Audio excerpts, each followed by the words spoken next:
আসসালামু আলাইকুম।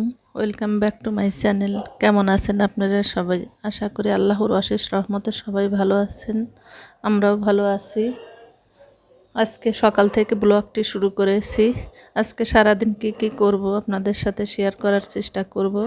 এই তো সকালবেলা ঘুম থেকে উঠেই রান্নাঘরে চলে আসছি। এখন নাস্তা বানিয়ে নিচ্ছি। সকালের নাস্তা কি বানাবো সেগুলো আপনাদের সাথে শেয়ার করছি। আলুর দম রান্না করে নিচ্ছি, আর এখানে সুজি রান্না করব।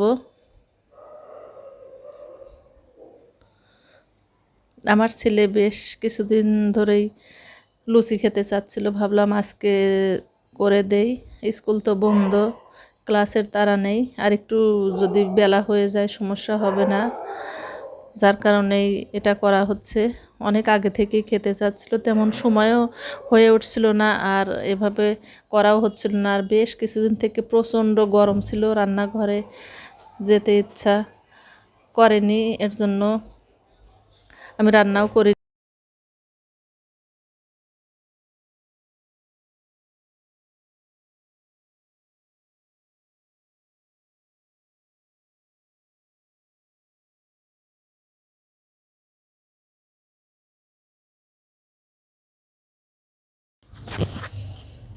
এই তো এক চুলায় আলুর দম রান্না করা হচ্ছে, আর আরেক চুলায় সুজি রান্না করা হচ্ছে। এরপরেই লুচি ভাজা হবে। এই তো সকালের নাস্তা টেবিলে দিয়েছি। এখন আমার হাজব্যান্ড, ছেলে, শ্বশুর তাদেরকে খেতে দিচ্ছি। সবাই বসে পড়েছে।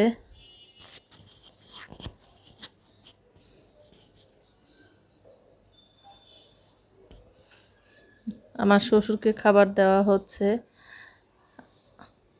সকালের নাস্তা যেহেতু শর্ট টাইমে করা হয়, আর একটু যদি ভালোভাবে নাস্তা বানানো হয়, দেখা যায় যে অনেক দেরি হয়ে যায়, 10টা বেজে যায়। এদিকে আমার শ্বশুর তো সকালে খেতে চায়, যেহেতু সে ডায়াবেটিক্সের রুগী, ক্ষুধাটাও বেশি লাগে। সকালে নাস্তা শেষ করে দুপুরে রান্না শুরু করে দিয়েছি। এখানে আমি সবজি রান্না করে নিচ্ছি।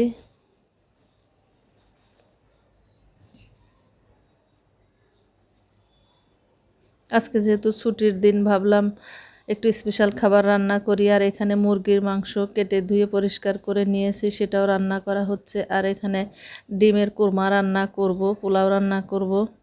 পর্যায়ক্রমে সব কিছু রান্না করে নিচ্ছি। আপনারা সাথে থাকবেন এবং পুরো ব্লগটি দেখবেন। আশা করি আজকের ব্লগ আপনাদের কাছে ভালো লাগবে।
আমি একসাথে 2 চুলায় রান্না করে নিচ্ছি, একটায় মুরগির মাংস আর আরেক চুলায় ডিমের কুরমা। এতে করে রান্না ঝটপট হয়ে যাবে, বেশি সময়ও লাগবে না। আর রান্না করে এমনিতে থাকতে ভালো লাগে না, তাড়াহুড়া করে রান্না করলে কাজ তাড়াতাড়ি হয়ে যায়।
রান্না প্রায় শেষ পর্যায়ে, এখন পোলাও রান্না করলেই হয়ে যাবে।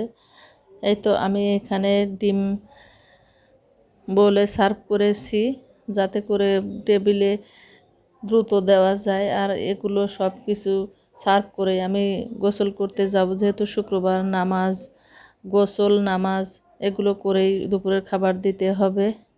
এই তো খাবার দেওয়া হয়েছে, আজকের আয়োজন এগুলোই ছিল। এখন সবাই নামাজ পড়ে চলে এসেছে, খাবার দিয়ে দিয়েছি টেবিলে।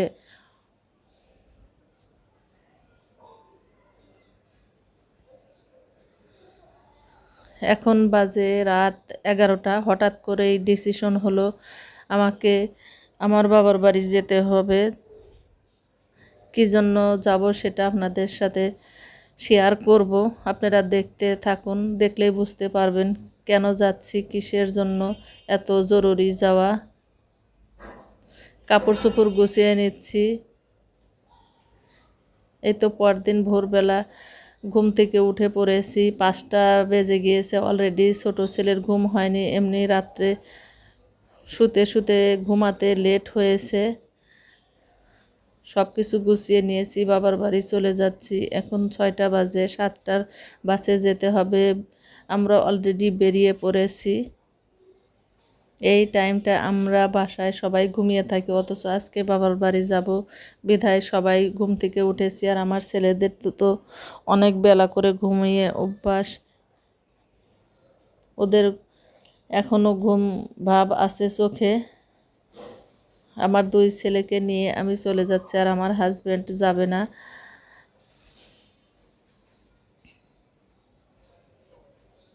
এই তো আল্লাহর নাম নিয়ে আমরা রাস্তায় রওনা দিয়েছি। আমাদের গাড়ি চলে যাচ্ছে বাবার বাড়ির উদ্দেশ্যে।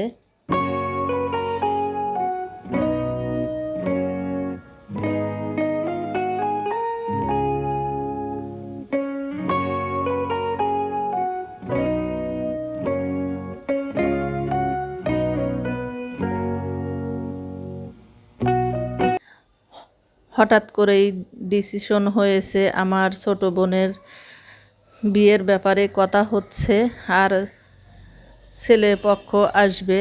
এর জন্যই আমাদের সবার যাওয়া, যেহেতু আমার বোনও ঢাকায় থাকে আর আমরাও থাকি, সবাই একসাথে যাচ্ছি। পরবর্তীতে আমার সাথে থাকলে সব কিছু দেখতে পাবেন।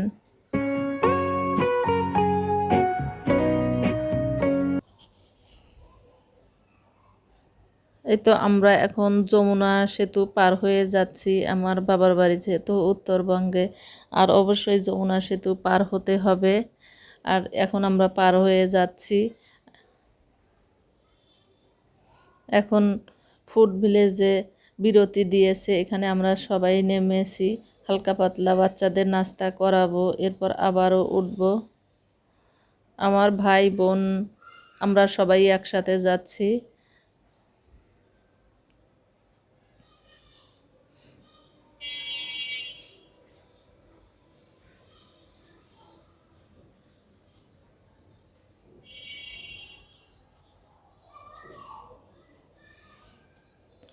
এর মধ্যে আমরা বাড়িতে চলে এসেছি, আর এসে দেখি অনেক রান্নাবান্নার আয়োজন চলেছে। এখানে দই বানানোর প্রস্তুতি চলছে।